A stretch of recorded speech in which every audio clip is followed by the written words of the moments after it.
नमस्कार, मैं हूं आलोक मेहता। एचएसआई में आपका स्वागत है। हमारा अनुरोध है कि आप एचएसआई देखें, लाइक करें, सब्सक्राइब करें, मित्रों को, ग्रुप्स को फॉरवर्ड करें और उनसे भी आग्रह करें कि वे भी सब्सक्राइब करें। परिवार के कई सदस्य इसको देख सकते हैं, वो अपने ढंग से उसकी समीक्षा कर सकते हैं। उनके कमेंट्स और आपके कमेंट्स भी हमको मिले और भी अच्छा लगेगा और उससे सहमति असहमति लोकतांत्रिक ढंग से उस पर चर्चा हो सके। यही तो हम सबका लक्ष्य है।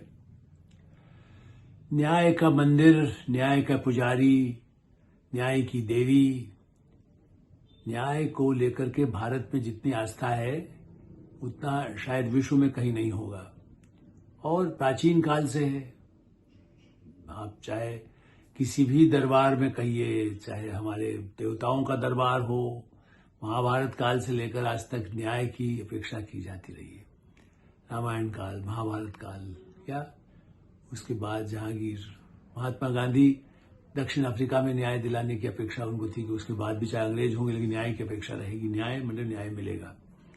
अन्याय हुआ उस समय, तो न्याय के जो पुजारी हैं, न्याय के मंदिर के पुजारी कहें या आप कहिए कि वो संरक्षक कहें, जज साहब, जब वही कटघरे में हो तो हमारे संविधान निर्माताओं ने कभी डॉक्टर अंबेडकर खुद संविधान के विशेषज्ञ और इतनी बड़ा उनके सब सलाहकार, ये समता सेनानी रहे, सलाहकार भी क्या कहें, सदस्य रहे सब संविधान सभा, उन्होंने कभी कल्पना नहीं की होगी कि हम न्यायाधीशों के लिए जो प्रावधान कर रहे हैं उसका इतना दुरुपयोग हो सकता है। पराकाष्ठा। और आप यही कहिए 75 साल में शायद ऐसी घटना नहीं हुई।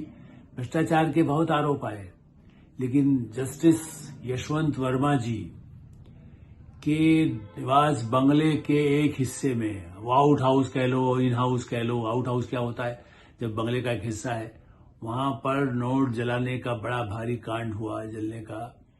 और उसके बाद अब उसकी 65 पेज की रिपोर्ट सामने आ गई है और वो भी 3 जजों की।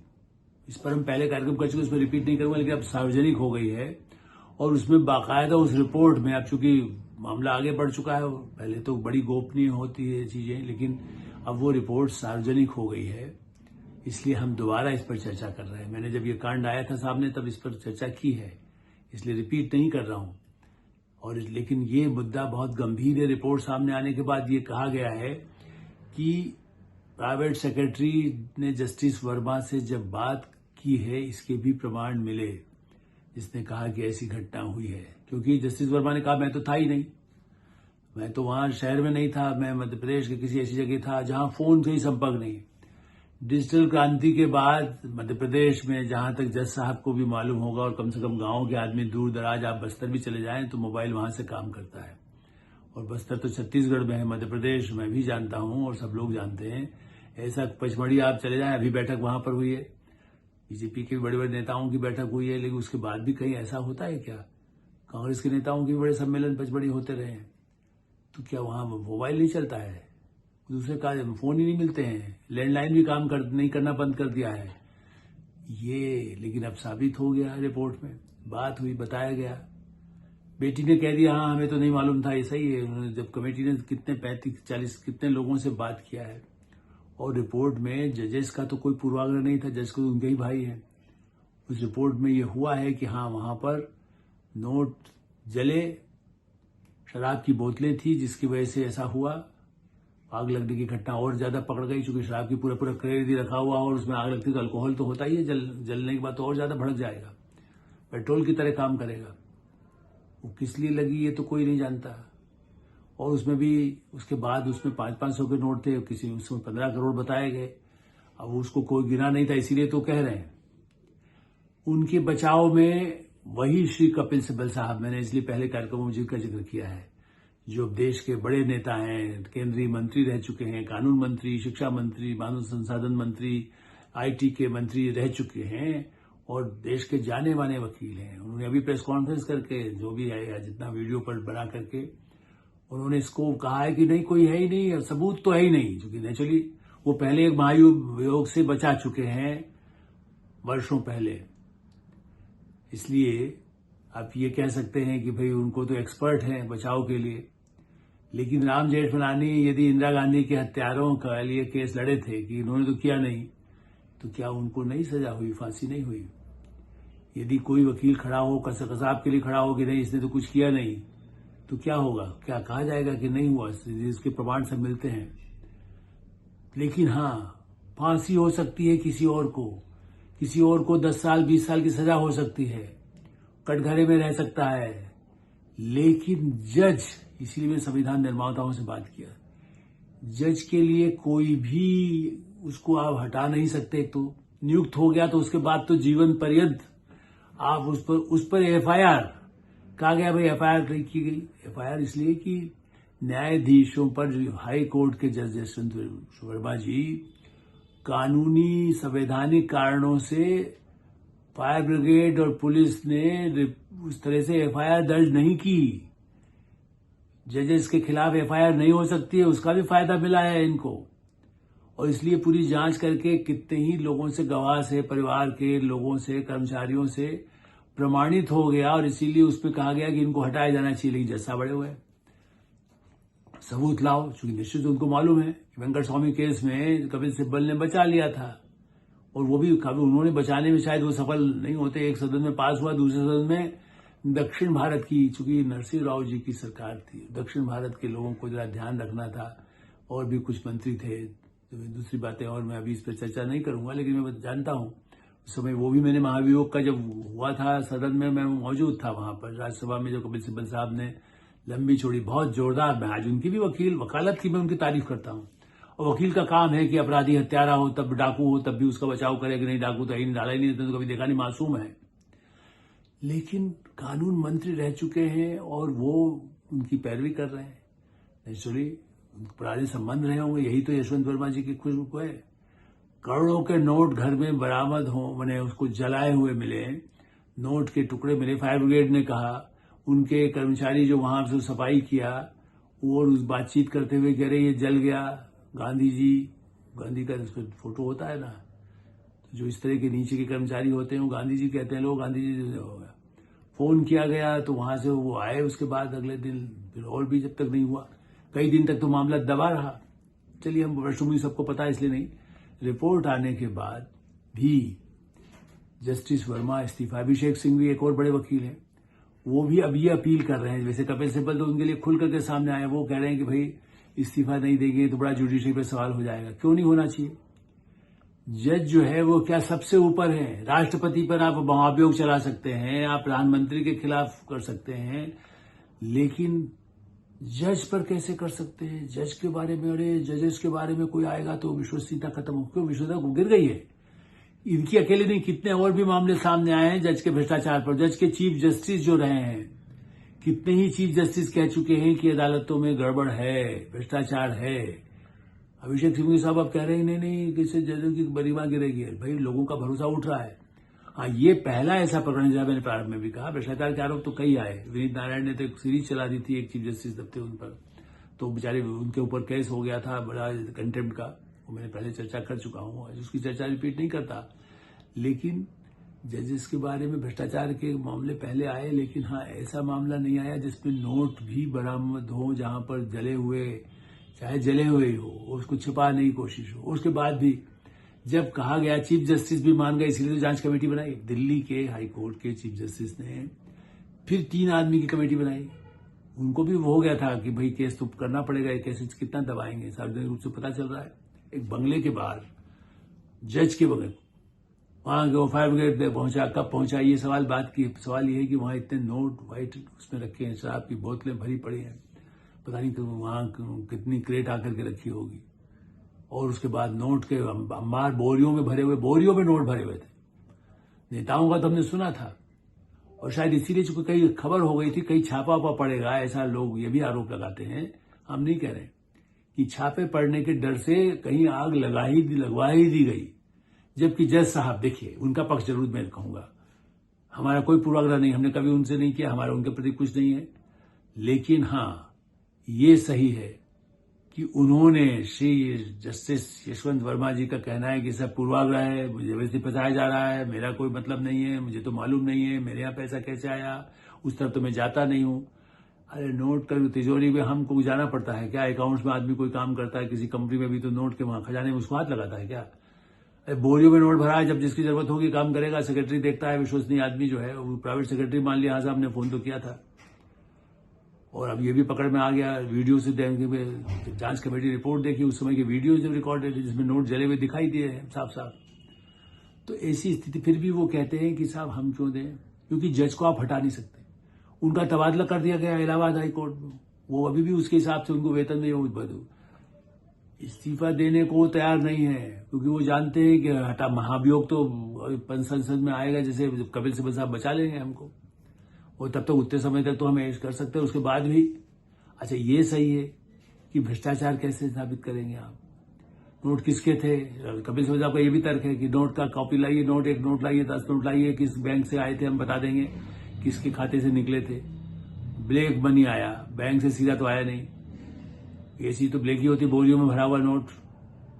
आपने देखा होगा झारखंड में कितने करोड़, 100 करोड़ के जो है पूरे के पूरे ढेर अलमारियों में भरे पड़े मिले हैं, छत्तीसगढ़ में मिले हैं। देश के कई हिस्सों में छापे पड़ते रहते नेताओं के, अधिकारियों का।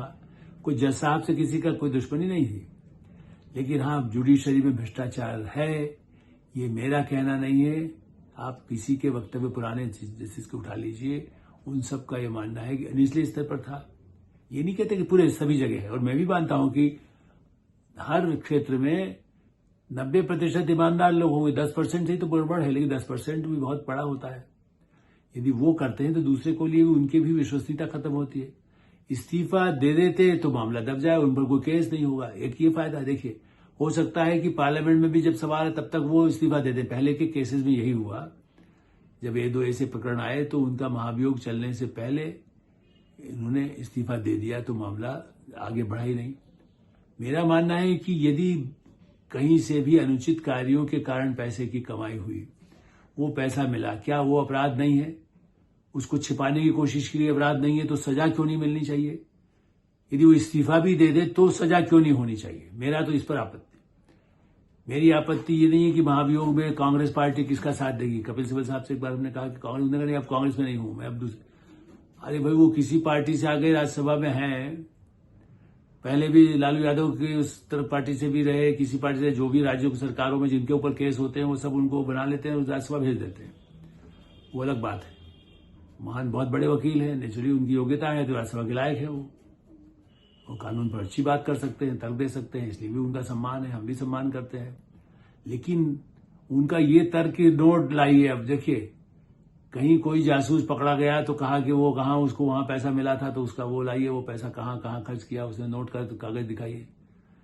भाई यहां जब दिखाई दे रहा है बोरियों में भरा हुआ नोट जला हुआ, उसके बाद जले हुए नोट को कहां से वो कॉपी ला करके दे देगा आपको? इसीलिए जलाए गए ताकि पकड़ में ना आए। हम तो आज भी मानता हूं कि अग्निकांड जो हुआ है वो केवल ऐसे ही बोतल, अब कहे तो यही, अभी तक तो जो रिपोर्ट में भी कह दिया था, बोतल जब टूटी, गर्मी बहुत ज्यादा थी शायद इसलिए आग लग गई होगी। लेकिन आज भी मानना है कि कुछ आग लगाने की कोशिश वहीं के लोगों ने की होगी, कहीं अंदाज था, चूंकि हमारी जानकारी के अनुसार उनके ऊपर काफी समय से नजर थी, उनके ऊपर शिकायतें तो इलाहाबाद हाई कोर्ट में भी थी, इसीलिए उनको दिल्ली, जबकि हाँ चीफ जस्टिस, महान सुप्रीम कोर्ट के चीफ जस्टिस चंद्रचूड़ जी भी जो इलाहाबाद में थे, तो उनका इनके साथ अच्छा संबंध हुआ और उनको लगा कि नहीं ये काबिल आदमी है, तो उनकी सिफारिश पर ही उनको दिल्ली लाया गया, चुना गया। क्योंकि जुडिशरी में सबसे यह है, मैं जिसको पसंद करता हूं मैं उसको अपने बेटे को रखवा दूंगा, दूसरा आदमी रखेगा, वो मेरे दामाद को रख देगा। मैं जिस जज को पसंद करता हूं उसको हाई कोर्ट में भेज दूंगा, हाई कोर्ट वाले मैं सुप्रीम कोर्ट भेज दूंगा। ऐसा है कि साहब इस पर कुछ आंच ही ना आए। मैंने से कहा मंत्री हटा लीजिए, अधिकारी हटा लीजिए, कैबिनेट सेक्रेटरी हटा लीजिए, सेक्रेटरी हटा लीजिए। ये कोशिश भारत सरकार, पहले इंदिरा गांधी के समय में कानून था कि नहीं सरकार करेगी।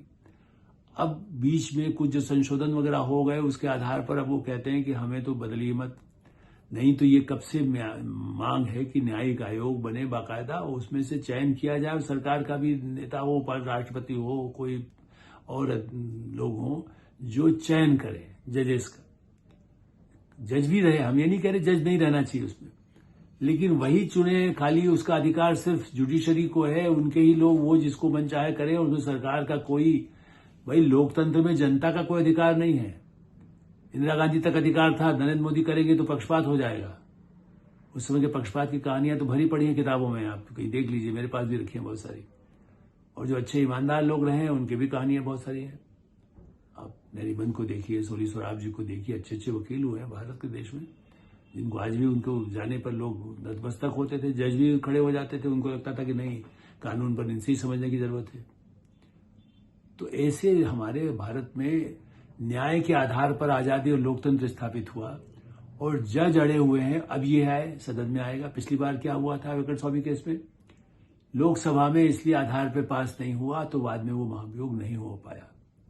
अब यहां भी कांग्रेस पार्टी या दूसरी पार्टियां यदि सरकार को ही नीचा दिखाना है कि सरकार लाएगी तो किसी तरह से ऐसा हो, या तो टल जाए, कुछ और 6 महीने निकल जाए, ये वर्षाकालीन सत्र निकल जाए, फिर शरतकालीन सत्र निकल जाए, फिर ग्रीष्मकालीन सत्र निकल जाए, लटक जाए मामला, तब तक उनको तनख्वाह उनका मिले और दूसरे जज भी सोचे ये हमारा साथ देते हैं, ताकि उनके जो केसेस हैं भ्रष्टाचार के, विरोधी दलों के, वो भी, उनकी भी नैया पार हो कि जजेस की लड़ाई तो वही लड़ते हैं।